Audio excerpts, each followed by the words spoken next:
Corona धीरे धीरे ख़त्म होने की कोशिश में है, तो हम लोग ने भी कोशिश की कि हम एक अच्छा सा प्रोग्राम करें। एंड हमारी और लविशा की मुलाकात काफ़ी टाइम पहले हुई थी and we been planning to have a master class, लेकिन because of this current situation हमें घड़ी घड़ी बदलनी पड़ी थी। तो आई थिंक नागपुर हो, मुंबई हो या अकोला, कहीं भी हो, आई थिंक मेकअप आर्टिस्ट की और मेकअप की चाह कभी भी खलास नहीं होती है। सबको औरत का एक हक है कि श्रृंगार करने का, मेकअप करने का, खूबसूरत दिखने का। I think it's a birth right. तो what better way then Lavisha ने इतना अच्छा सेमिनार ऑर्गेनाइज किया है जहाँ हर एक तरह की ब्यूटिशियंस आई है, डॉक्टर साहब भी आए हैं। तो सबको काइंड ऑफ मालूमात देना कि मेकअप करना, लेकिन मेकअप करने का तरीका कितना इम्पोर्टेंट है। बिकॉज काफ़ी टाइम हम लोग डर जाते मेकअप देख के कि लोग इतना हैवी ड्यूटी मेकअप करते कि जवान लड़की भाभी जी लगने लगती है। तो आई थिंक एक मेकअप करने का तरीका और मेकअप को एंजॉय करना, और मेकअप करने के बाद you feel so confident. Because आज के ज़माने में सिर्फ शादियों में या पार्टियों में मेकअप नहीं लगाया जाता है, बट आम तौर पे भी लाइक सभी आज होटल में तो हम लोग रिसेप्शनिस्ट जो देखते हैं, वो अगर आप तैयार होकर अच्छे से आती तो आप उसको एक्सक्यूज मी मैम बोलेंगे, लेकिन अगर वो फटीचर हालत में होगी तो आपका टोन कैसे हो जाएगा उनसे बात करने का। तो आई थिंक कहीं भी जाइए आजकल 16 श्रृंगार या जो मेन अपनी पर्सनैलिटी है, अगर वो ठीक ठाक लगती है तो ऑटोमेटिक सामने वाला आपको इज्जत से बात करता है। लेकिन अगर आप चालू दिखते तो आपके साथ भी वैसा ही बर्ताव किया जाता है। और आज अगर आप अपनी बेटी, अपनी बहू, बहन के लिए लड़का भी देखने जाएंगे, लड़की देखने जाएंगे, तो सबको गोरी, चिकनी, खूबसूरत लड़की ही चाहिए, राइट। किसी को भी राखी सावंत नहीं, सबको ऐश्वर्या राय ही चाहिए, राइट।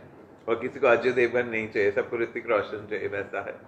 तो this is the bitter truth of life. But हमें ज़माने के साथ चलना है तो हमें भी वैसे ही रहना है। छोटे आर्टिस्ट हो या बड़े आर्टिस्ट हो, हमारी कंट्री में गवर्नमेंट ने कुछ भी नहीं किया। स्पेशली बॉलीवुड इंडस्ट्री हो, मेकअप इंडस्ट्री हो, सैलून इंडस्ट्री हो, किसी को भी कोई तरह की मदद नहीं की गई है। In fact it's really sad because हमारा काम सीजनल होता है। स्पेशली जो बेचारे सैलून चलाते हैं तो उनका मेन आमदनी शादियों में ही होती है, और अभी तो इवेंट्स हो भी नहीं रही थी, बहुत छोटे पैमाने पे हो रही है।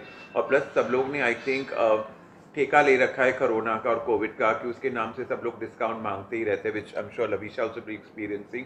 तो बॉम्बे हुआ या कहीं भी हुआ, पैसे वाले हो या मिडिल क्लास हुए, सब लोग ये बहाना बनाते, वो नहीं छोटी शादी है तो प्लीज़ डिस्काउंट दो, ये दो, वो दो, और काम काफ़ी बढ़ चुका है।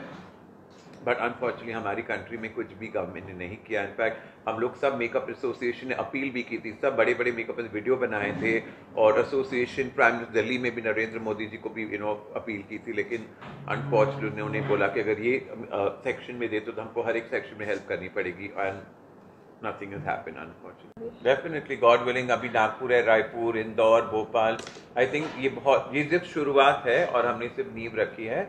लेकिन भगवान की दया से और भी बहुत सारे शोज होंगे, और टचवुड हमें बहुत सारे पॉजिटिव लोग मिले हैं, और आप लोग सबका आशीर्वाद सब अच्छा ही होगा। आई थिंक जहाँ भी हम जाते हैं, आई वुड लव टू से कि हमें हमेशा वार्म वेलकम मिला है। और टचवुड लविशा जी के साथ पहले दिन से ही हमारी ट्यूनिंग बहुत ही सुपर्ब रही, और यहाँ पे भी आके इतने लोगों का प्यार, इतने लोगों का अटेंशन, केयरिंग, जो जेन्युइन फीलिंग होती है। जैसे मैंने आपको बोला, काफ़ी लोग आपको मालूम पड़ जाए जो बनावटी होते हैं, बट यहाँ जो जेन्युइन प्रेम और जेन्युइन जो I feel every artist gets that kind of respect which is so nice, कि आपका दिल चाहता है कि हम उसके साथ और भी हमारी ट्रिप्स बांटे और भी उनको अच्छे प्यार से समझाए। बिकॉज क्या होता है, ये गिव एंड टेक रिलेशन है। तो अगर सामने वाला आपको इतना ध्यान दे रहा तो आपका भी फर्ज बनता है कि आप उसको पूरा अच्छे से समझा, and that it's a win win situation. Basically मेरे क्लिनिक का नाम है हिराव्यू। ये सेंट्रल इंडिया का पहला non invasive cosmetic gynaecology clinic है। ये बहुत एक नया कंसेप्ट है सेंट्रल इंडिया में, जो मैं एक प्रॉब्लम बहुत सालों से देखते आ रहा हूँ। जब मैंने ग्रेजुएशन पोस्ट ग्रेजुएशन यहाँ से परस्यू किया, मैं देखता था हमारे घर में मिडिल क्लास कम्युनिटी में ऐसा होता था कि आफ्टर नॉर्मल चाइल्ड बर्थ या पोस्ट मेनोपॉजल लेडीज़ जो है, जो जब भी छींकती थी, खांसती थी, तो वो यूरिन लीक करते थे। और ये बात लोगों को बताने में या फिर इवन डॉक्टर के साथ शेयर करने में भी उनको काफ़ी ज़्यादा दिक्कत होती थी। तो अगर जो कोई भी हायर क्लास कम्युनिटी किसी डॉक्टर के पास जाते थे इस चीज़ के लिए, तो they went up with the surgeries, ठीक है। तो मैंने इस चीज़ से कोशिश किया, मैं अब्रॉड गया, अब्रॉड से एक नॉन इन्वेजिव अप्रोच सीख के आया, जिसमें हम विदाउट सर्जरी पेशेंट को एडमिट किए बगैर उस चीज़ को डील कर सकते हैं, वो यूरिनरी लीकेज को डील कर सकते हैं। At the same time India का सबसे बड़ा डिवोर्स का जो प्रॉब्लम है, अगर सर्वे करते हैं और देखते हैं, तो that is unsatisfaction in orgasm. Sex में सेटिस्फाइड नहीं रहना, ये एक में सबसे बड़ा कारण है।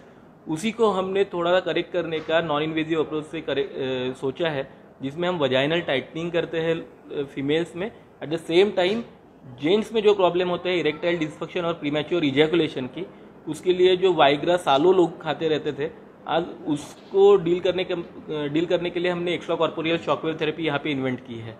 तो वो आपको बहुत ज़्यादा रिजल्टफुल है, रिजल्ट देते हैं, and I think that will be a change और रिवॉल्यूशन इन नागपुर। करने करके हम लोग आज ऐसे समाज में रहते हैं कि अभी भी हम देखते हैं कि माँ बाप अरेंज मैरिजेस कराते हैं, और जब माँ बाप को खुद मालूम है कि मेरे बेटे में या बेटी में एक खामी है, तो डॉक्टर को मिलकर उनकी ट्रीटमेंट कराने के बदले वो लोग कहते चलो जल्दी शादी करा दो, सब ठीक हो जाएगा, या भगवान पे छोड़ो। तो सब ऐसे छोड़ने से नहीं होता है। कोई भी लाइक आई फील सेक्शुअल बीमारी हो या कोई भी तरह को कोई प्रॉब्लम, उसको टैकल करने का हमेशा एक तरीका होता है। तो इनफैक्ट आई होप सब हमारे प्यारे माँ बाप देखते हो और अपने बच्चे को इंकरेजमेंट देके, कभी भी आपको किसी तरह का भी प्रॉब्लम होता है तो प्लीज़ आप बेझिझक डॉक्टर के पास जाइए, अपने प्लीज़ मम्मी डैडी के साथ शेयर करो, उसमें कोई शर्म नहीं है।